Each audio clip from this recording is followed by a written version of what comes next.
There's a few things that I think you should add, and that is medical conditions and things like that.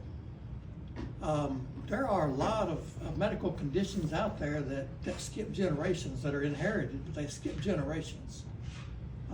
And so if you can keep up with all of your illnesses and everybody else's illnesses, a lot of times that comes in handy later on. My wife, for instance, has a condition called thalassemia beta. Trait. Excuse me. And with that, it actually skips generations, and it's sort of similar to sickle cell anemia, in that it's the European version of sickle cell. People that have that, well, let's see, it prevents Iron absorption. yeah, well, it prevents iron. Well, it prevents liver iron. function. What's But, the name of the dilemma of the problem? Thalassemia beta trait. I still don't hear what you say. Thalassemia. T-H-A-L-A? Yes, sir.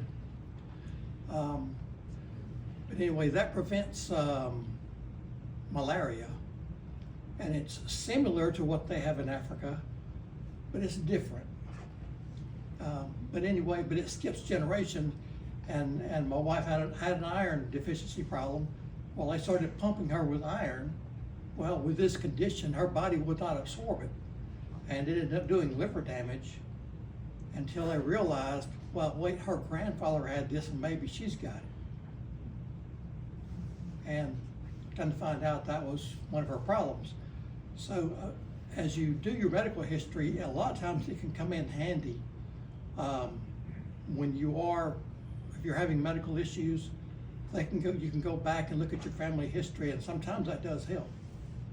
So I was just going to add that if you're doing your family history to make note of that, of any illnesses, of what they died from, things like that, it can help you in the future.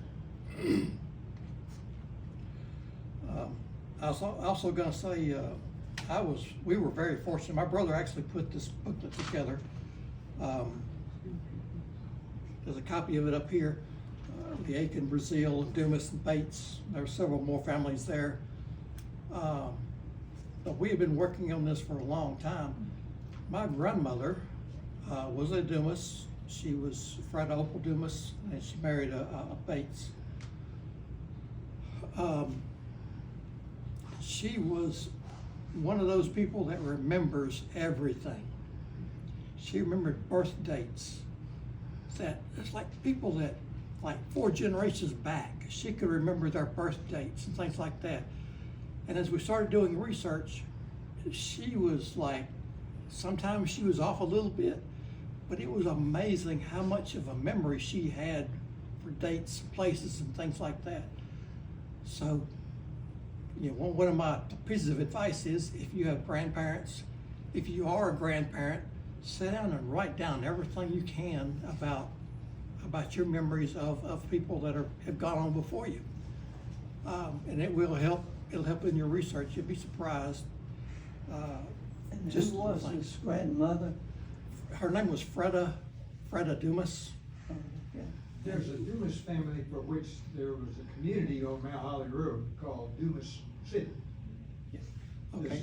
Does that fit you at all? Not that I'm aware of, but there are so many Dumas members of the Dumas family that I'm not sure. I mean, we know there's a bunch of them. Okay. They were, well, most of them had 5, 6, 10 kids. And so when you get that many, tracing your individual family member, it can be interesting at times. Excuse me. One thing I was going to say too, if you are a Dumas, if you're related to a Dumas, there is a thing called the Darwin